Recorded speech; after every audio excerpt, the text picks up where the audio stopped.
Hey everybody, welcome back to our podcast. It is season. Oh, I forgot to pause. Sorry, babe. Will you marry me? Yes. It was the way that he talked to me. It was the way that he looked at me, wanting to connect with me mentally. It was the questions he asked in return, the time he put in studying me, willing to learn. It was him repeating what I said to get a better understanding and to clarify. It was the effort he put in to get my attention, even though he was shy. It was the one paragraph I would send and he would send 3 back. Hey everybody, welcome back to our podcast. Welcome back. It is season 3, More Love with Lauren. So it's all about our love, our life, testimonies, all that good stuff, right, babe? I love it. So last time we talked about blended families, and today we are going to talk about. You tell me. He's just here so that he doesn't get fined. That's right. We are talking about buying our home. So that whole process and the vision God gave you when, you were pretty persistent. I was just like, maybe we shouldn't buy a house. Like, maybe we should buy a building instead and then rent it out. And then he was just like, no. So I want to talk about that because it is such a great story. I think we learned a lot to be first-time home buyers. And what else? Can we take a minute to talk about my shirts that we're wearing? Billionaire in progress. So it's been on my spirit to start this t-shirt business. I had everything ready to go for months and I was so intimidated. But the other night, I think it was Friday or something, it was like 4 a.m. when I finalized everything and I was just like, I'm not going to sleep without doing this. So I made the commitment and I followed through with it. And I texted Hubs and I told him, what I had going on and what I was doing. And he sent me some moolah and he said, baby, tell him what you said. I believe in you. Yes, that's what he said. And that was so sweet. That was so sweet. Oh my God, like it was just everything. And that encouraged me and motivated me. And here we are. And he's my first model for the shirt, Billionaire in Progress. Yes. Okay. Let's get into the process of buying our first home. So randomly, Hubs, every show I give you a new name. Yeah, this is a new Hubs name. is cute, Hubs though. is like. You like Hubs? That's It's probably like 50, old, 60. Yeah, I'm like sorry. 45. We'll get used to it. No. Hubby sounds No. childish, No. baby. You just want me to say baby? Call me sexy. What? Okay, baby, start because it was your idea for us to buy a house, and I was just like, yeah. It's random. You want to tell them about the house process? I love you. Hey, I love you. Okay, so tell me about it. You came to me, out of nowhere, and yeah. So first what happened was we always spoke about buying a home and knowing what we wanted to do with just like our money, like Jada, she said, like buying the properties and things like that. My mindset wasn't in as far as investing in buying a home just yet. A building. It was more investing into other different things like barbershops, storefronts, those type of things like that. But I had a dream and God just showed me different things on far as like, you're going to get this house. The time is coming. When COVID struck, we were both in this limbo where it's just like, okay, what's next? Like what we're going to do. I think I got laid off like the last day of March, March 31st actually. And it was just like a struggle, just thinking not far as just like paying bills. We had, not the boast, but we had money put to the side for, just like for rainy days and things like that.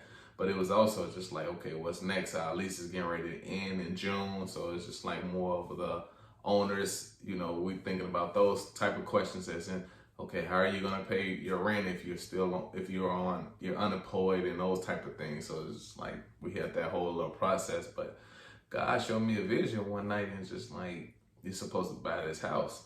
And at that point, it was just like, me and how we do it. Like we always have a dip off a savings account somewhere where it's just like, look, this is what this is. And I came to baby and I just showed like, look, this is how much money I got right now. And this is what I want to do. And my mouth dropped. Because it's like, when have you been saving this money and where? And we, sometimes we got to put those dividends to ourselves, and, it is what it is. In a wall, mattress money, shoebox money, whatever you want to put it at. But at the same time, it's just like, I just went to her and just like, hey, this is what I want to do. Like, I want to buy this house. Like, I'm tired of paying rent to other people. I'm tired of having to call a owner and tell them, hey, the faucet isn't running, hot water isn't running. Small little things, but at the same time, it's big to us because we're paying so much money for certain things. And she was just like, okay. And it was just like, let's do it. But then so we just started searching around and we end up pause. But then I said yes, like, okay. But then I just felt like I didn't feel like God was telling me that it was time for us to move. Like, I wanted to continue to save money, but for investing purposes. Like, I wasn't thinking like, let's buy a house. So one night as he was sleeping, I was on Facebook on this like first time home buyers page for like 4 hours. Like, I had hundreds and hundreds of screenshots of why we shouldn't move into a house. And it was just so scary, like the things that I was reading. It's just like, I don't want to deal with that right now. Like, let's just wait another year or so, stick it out with this lease. Although we could not stand our landlords. Like, it was just awful. So yeah, that's what happened. And then I told him like, let's not, buy a house right now. And he was just like, okay. And but then we left it at that point where it was just like, she showed me the articles, the screenshots, like, yeah, that makes sense. But then it was just like, God showed me another vision again. It's just like, don't, almost no offense, baby, but it's just like, don't listen to her. Like, you the man of the household. I like, wouldn't not tell you. No, I'm just kidding. But it's just like, you're the man of the household. Like, you're the leader of the household. And this is what I want you to do. And she's going to get with the program no matter whatever it is that you tell her. And so it's just like, I think it was about a month and a half later, I came to her and just like, hey, look, we got money put to the side. I got money put to the side. God telling me something. And like, what he telling me is like, this is what we need to do.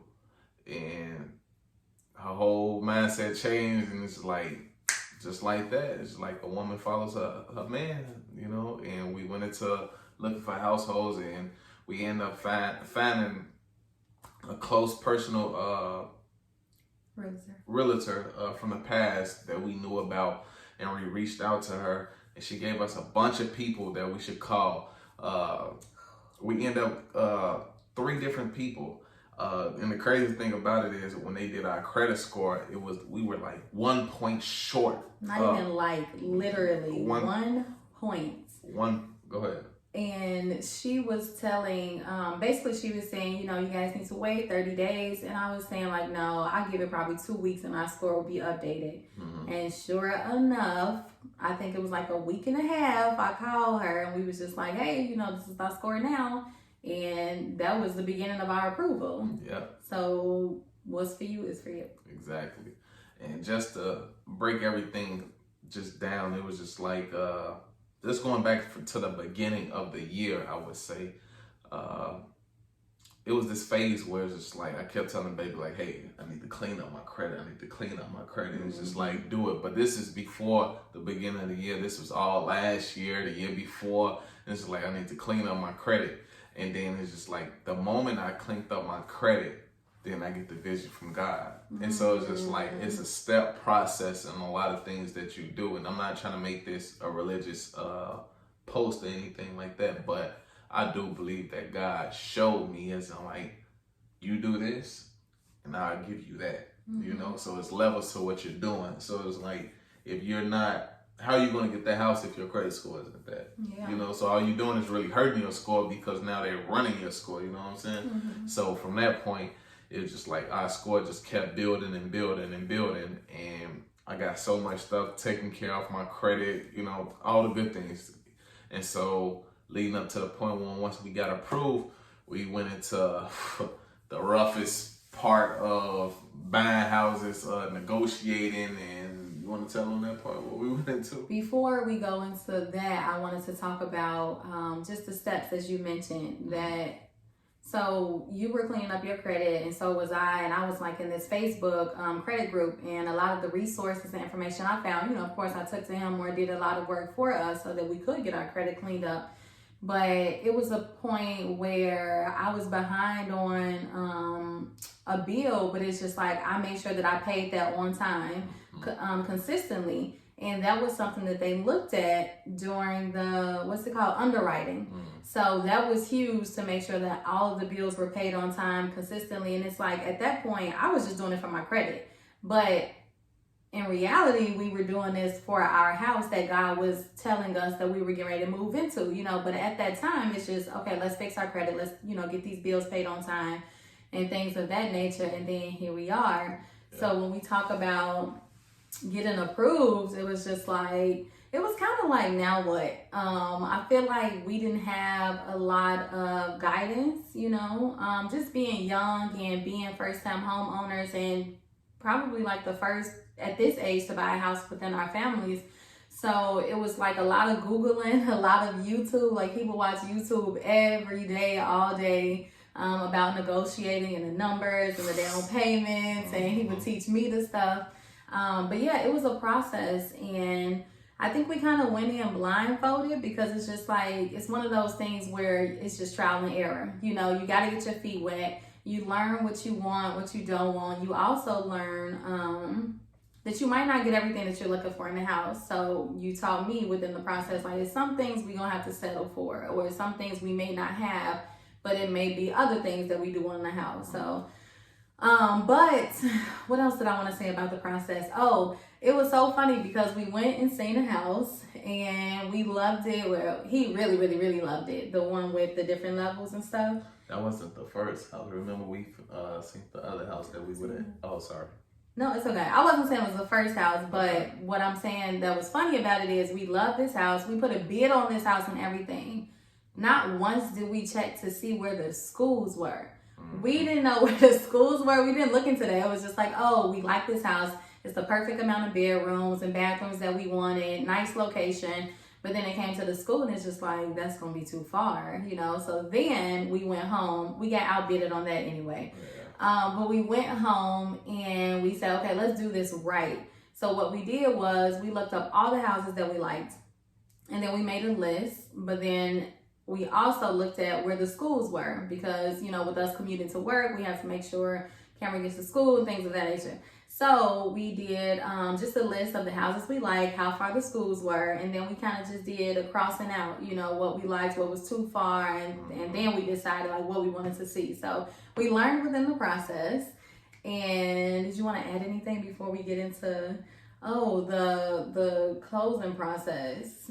That was a bit of a headache. I think more of it was, like you just said, like every other thing that we were doing as far as like the schools, the grocery stores, transportation, anything that's going to be a daily living for us on how we're going to get to somewhere and back.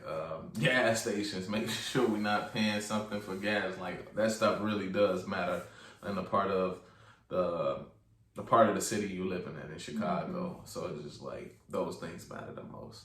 As far as closing process, was very brutal. But before we get to the closing process, we bidded on 3 different homes.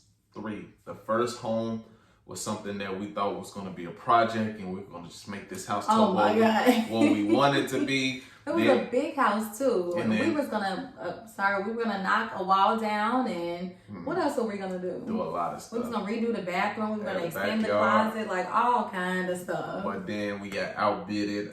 Investors took over, and they understood that same house as in like what we were thinking. But it's just like, come on, you got to be serious when it comes to money. Like we're buying a house to buy the house. Someone else is buying it to invest it to make more off it. So the owner is also looking at it that way. Then we ran into another home, the quad level household that was just so nice. But then we ran into another household where it's just like everything was just right. And then it's just That like, newer house? yeah, the newer house. Yeah. But it was just like, it wasn't meant. Like, you be having It this wasn't. area and blah, blah, blah. And then we sink this house and it's just like, not a single bed. Not one bed. bed. And it, when you look at it in so many ways, when it comes to it not being bidded on, it's like, this house was the most important house. As in, like, we didn't look at it as in, oh, this house has everything we want. But as we live here now, it's just like, baby, the backyard is bigger than this house. The basement space is bigger than this house. The room space is bigger than every single house. Well, probably not room space, but to our comfortability, is the best position that we could have been in. Yeah. The last time we talked about it, I asked, or I think you asked, what's one thing that you want to be changed about the house or think we missing? Because I love the house. I don't think the biggest thing that I wanted, okay, women, y'all know, we looking for bathrooms and kitchens, and the kitchen just won me over. Like, as soon as I seen it, it's very open. We were looking for an open concept. I was looking for a whole bunch of cabinets, and we had that. We were looking for an island. We got that. So, would you say there's anything like you missing? Like, I really wanted this in the house, that one thing. I think not really. I think it was more of just closet space, more just like, we got a decent sized closet space for 2 different closets, not the same closet like we share from previous homes that we lived in. Like, we have our own closets, and you know, they're good space. But I think it's more of a, when you buy a house, it's just like, oh, you see on TV, oh, like, I want that. You have your own walk-in closet with the departments of your shoes and here and here and this and that, and then it's just like, nah. But you did want the double sink too. Yeah, the double sinks, but at the same time, it's just like, you look at the certain houses that you've seen with the double sinks. Is the basement better than your basement? Is the backyard better than your? Is the kitchen better? Your living room? Right. Nah, forget that double sink and that closet space. So it's just like, next home we know what to look for. So it's just like, even though you buy a house, it's still, you're a beginner. But now it's just like, you live, you learn with what you pick with. But as far as closing, that was a bit of a hassle. Yeah. We were supposed to close like a week earlier than what we were supposed to. The previous owners didn't get certain things fixed, and it was just a delay in messages from their attorney to our attorney on what was supposed to happen. So here it is, closing day. We get no response on anything, and so then we calling our attorney, hey, what's going on? We're closing today, and it's like, let me get in contact with their attorney, and it's just like, no, they're not closing. It's just like, I think closing took like 3 weeks. And the thing is, it's like with closing, you have to have your money ready the same day. So it's just like, we didn't know. They were still working out the numbers. We were still working. So it's just like, we got to take off. You know, we have to know when closing is. So it was just a process. And then closing itself, the actual day was, well, we were sitting at the table for 5 hours or something? Just because they had to doing nothing. finish some stuff still up in the Yeah. house. Like, we were good on our part, but at the same time, it's just like, the previous owner's attorneys wasn't on point, delaying certain messages to our attorney. So it's just like, oh, what we do this? What are we doing? You know. Yeah. But shout out to Gita Mueller. She's a great real estate agent. If anybody needs a real estate agent, shouts out to her. She is great. She's amazing, and that's something too. Just having that prayer life, you know, like we prayed about everything that we did, everything that we bidded on. And it's funny because, well, it's not funny, I want to keep saying that, but with Gita, God told me her name, like, and I know her, but you know, just from her helping out other people in our family. But he gave me her name, and then I Googled her, and then I just looked up her number, and I was like, hey, you know, I haven't seen you since I was like 14 or something. And I told her that we were interested in finding a home. And we could have went with anybody, you know, but she was just so loving and personable. And we had a good experience with her. So, yeah, shout out to Gita. Shout out to Billionaire in Progress as well. You see it. You say it. But, yeah. So, what else did I want to say? Oh, after being outbidded for 3 times in a row, when we seen this house, it's just like, we're just gonna keep the faith. You know, let's pray about it, because it was just like, ain't no way ain't nobody bidding on this house. It's beautiful, it's new, it's updated. Like, I just hope it's not another letdown. And we prayed and we prayed, and they approved our offer, and it was just on from there. Yeah. And we also were at a timeline where we were leaving out our unit on June 30th, right? Mm-hmm. And that was another thing. Yeah, and we were telling the owners, as in, like, we're not sure what we want to do yet due to COVID, so much stuff. I'm laid off, baby's working for work, but we still have income, and working from home. Then it's just like a bunch of, well, show us that you got this amount in the bank, and it's just like, show us this, or, you know, I got a date to go back to work finally. Then it's more of a, well, tell your employer that we need something in writing saying that you won't be laid off again. It's just like, that's against the law. You can't even say those type of things. My employer's not even gonna write those type of things up. So it was just like a lot that we were going on, and once we got their approval, it was just like. And then it was during the pandemic at that. So that's why they were, our previous landlords, they were trying to protect themselves. And, you know, like, we get it, but at the same time, you have to be understanding to our situation as well. Okay. We're all in the same situation, you know, going through a pandemic. But that in itself was so stressful, because we were in just such a tight space. It was either we renew the lease, or we try and do a month to month, or we buy a house. And time is ticking, closing is going slower, we're being outbidded, but we prayed, and here we are. Here we are. We're located right now in baby's office. Yes. We changed the scenario up a little bit. We usually use her headboard, but this time we wanted to change up the background, spice it up for you guys a little bit, right? You said my headboard. I mean, your background. I know what you meant, baby. Yeah. What else? What's one thing that you would give, one piece of advice that you would give to the audience? As far as home buying? Yeah. Do your research. Know what the market rate is, know what the property taxes is, know what area that you're trying to live in. Make sure there's a school system around. If you move into the city or the suburbs, make sure that they have a good school bus service that's going on.